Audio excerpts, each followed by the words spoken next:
Vamos a seguir hablando de este tema que tanto nos golpea, la economía, la inflación, la diaria. ¿Cómo estás, José? Buenas noches. ¿Qué tal? Buenas noches, Petete.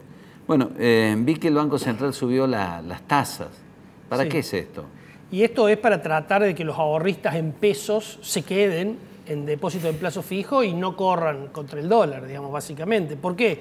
Porque la tasa estaba al 75% nominal anual, que si uno saca la cuenta, la tasa efectiva, es decir, cuando vencen a los 30 días, dejar los intereses de nuevo y lo volvés a renovar, eso te daba una tasa anual del 107. Claro, ¿qué pasa? Las expectativas de este mes son que va a ser cerca del 7 la inflación.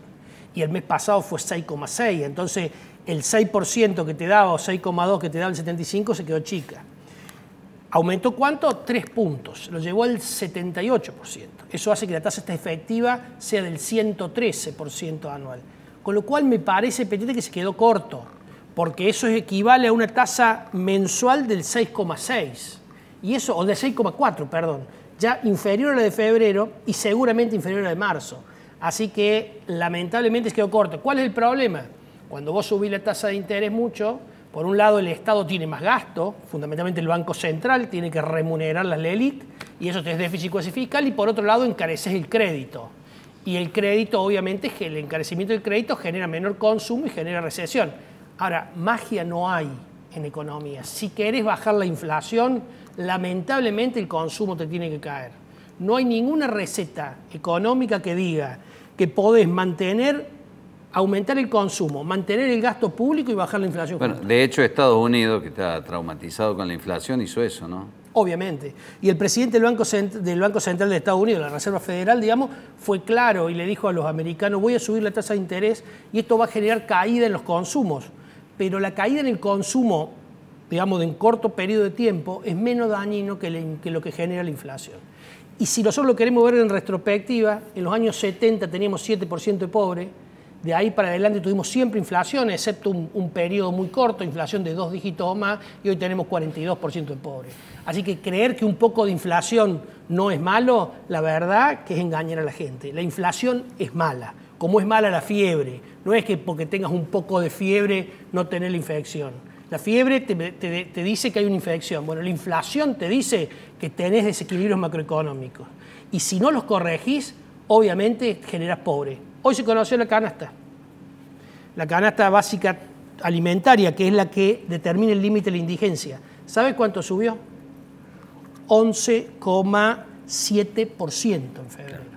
O sea, ya no el 6, ya no el 9,8, sino que la canasta que define la línea de indigencia, lo que comen los pobres, subió 11,7. Así que la inflación siempre le pega a los que menos tienen. Es una máquina de generar pobres. Le corrieron el arco otra vez.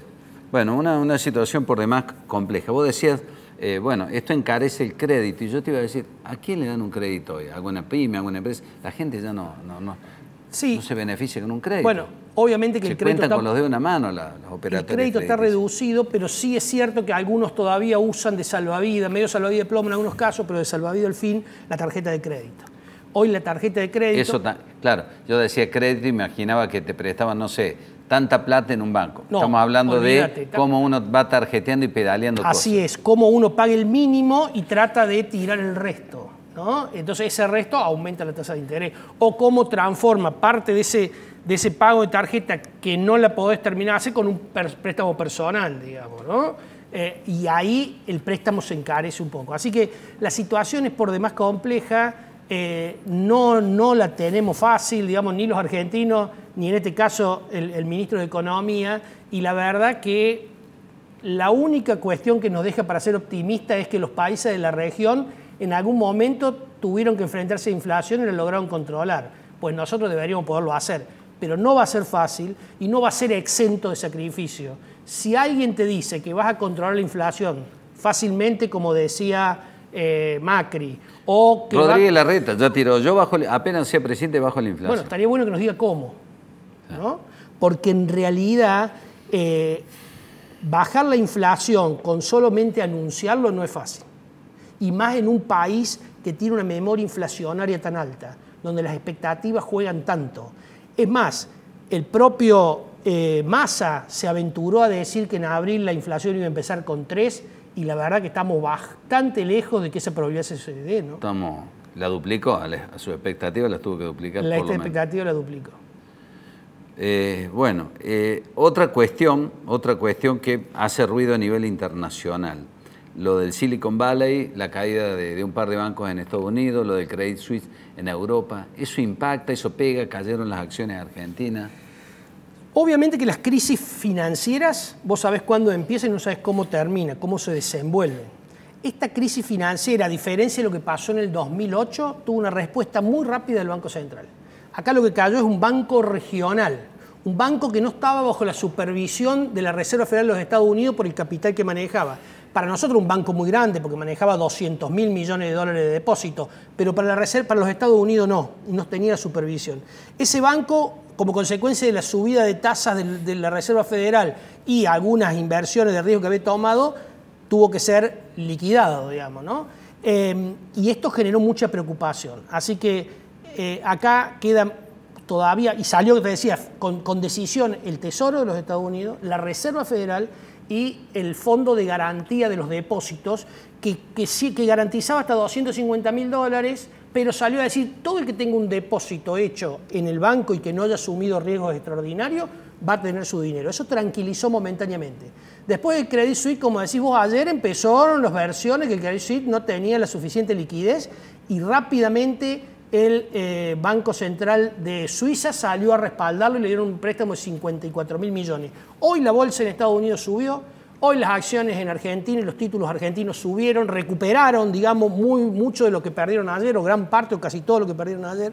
Así que te diría que hoy pareciera que se está controlando. ¿Cuál es el problema de PTT? Hay muchos, estas corridas bancarias, los ahorristas funcionan en manada, entonces uno va y van todos. Entonces lo que está teniendo hoy, lo que está sometiéndose a mucha presión son los bancos regionales en Estados Unidos. Muchos ahorristas que tienen su dinero en bancos regionales, en estos bancos pequeños, estos bancos de nicho, terminan sacando su dinero para ir a los grandes bancos, al Bank of America o al Citibank. Y esto permite, digamos, o esto hace que, bueno, la crisis todavía no se haya terminado de desarrollar. Pero de nuevo, los bancos centrales actuaron, a diferencia del 2008, con decisión y salieron a apoyar para evitar que esta crisis se profundice. Y probablemente la Reserva Federal, que la semana que viene el consenso decía que iba a subir la tasa un 0,5%, o no la subo a 0,25 solamente, para tratar de no seguir poniendo mayor presión sobre los bancos regionales. ¿Y esto puede generar algún ruido con los bancos aquí o no? No, yo te diría, a ver, obviamente que las crisis financieras, si se terminan extendiendo a todo el continente, nos va a pegar. Pero Argentina está desacoplada del mundo, ¿no? No obstante, los bancos ayer caían 7% en Argentina, ¿no? Y el viernes también cayeron fuerte. Pero digo, no habría que esperar que tengamos que esta crisis bancaria, por lo menos si se queda encapsulada en los bancos regionales de Estados Unidos, se traslade a nuestros bancos. Nuestros bancos, para tranquilidad de los depositantes, están sólidos, están líquidos, les sobra la liquidez, a punto tal que de 100 pesos que reciben de depósitos, más del 60 y pico, o sea, 2/3 de esos depósitos están en la ELIC, en el Banco Central.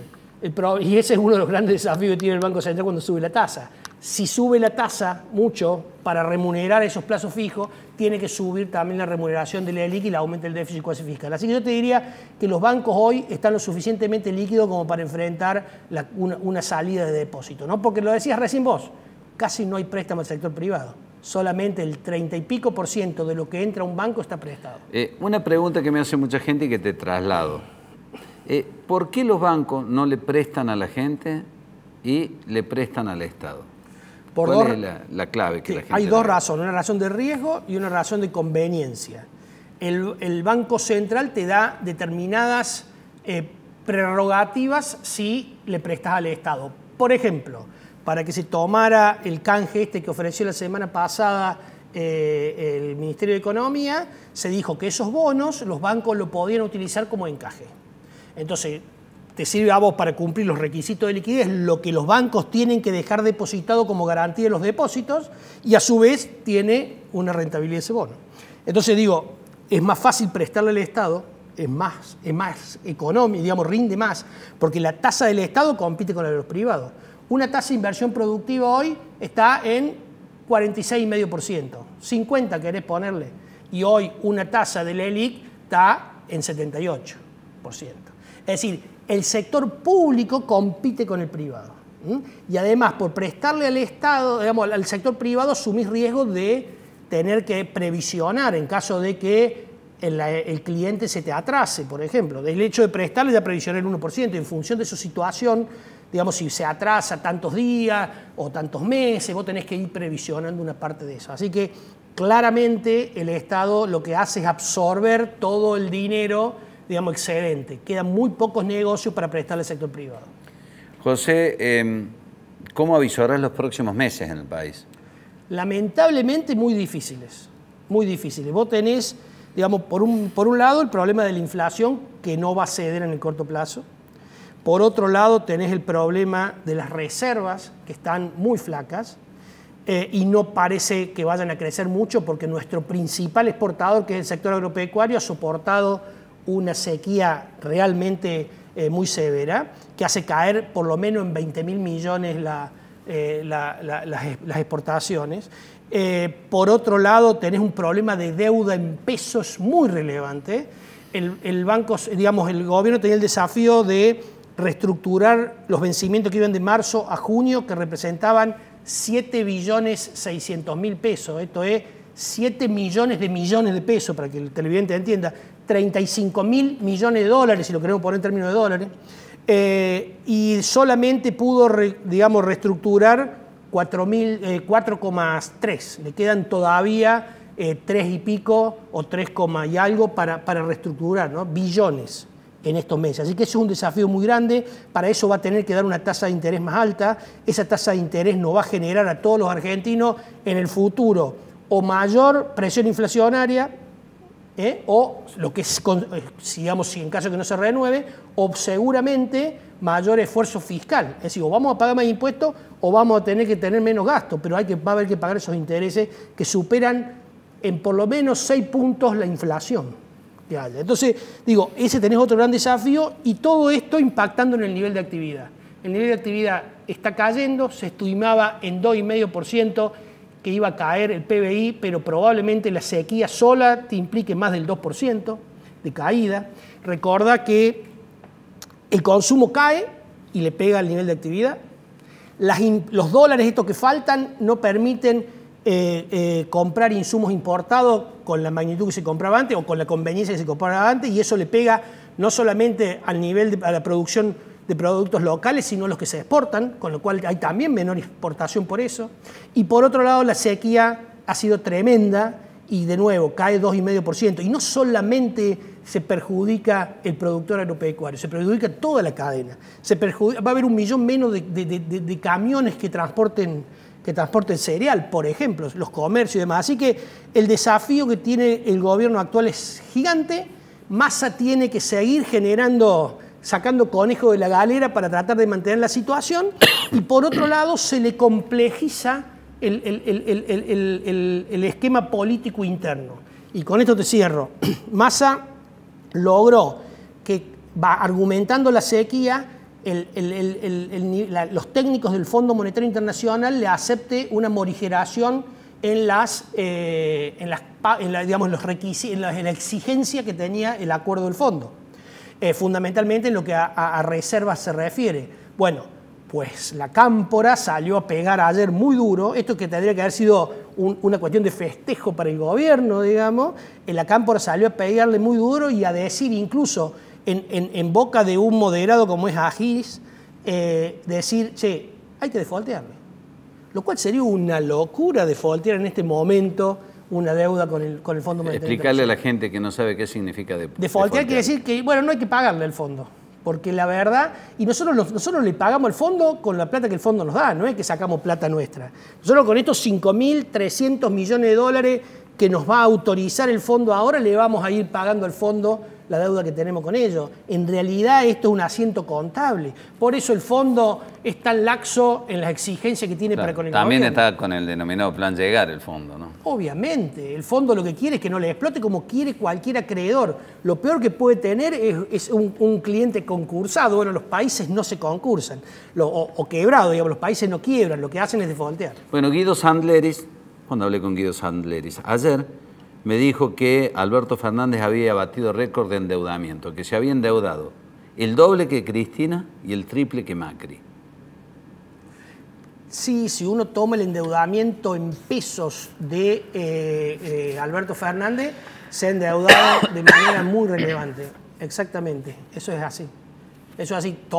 Yo te decía recién, la deuda total en pesos debe estar cercana a los 10 billones de pesos, más todas las LELIQ, ¿no? Que tiene por lo menos, si no son, duplica o casi triplica la base monetaria. Estamos hablando de otros 10.000 millones de dólares. Así que en realidad sí. Y esto es fruto de la emisión, claramente, ¿no? De la emisión que ha tenido que hacer por un gasto descontrolado.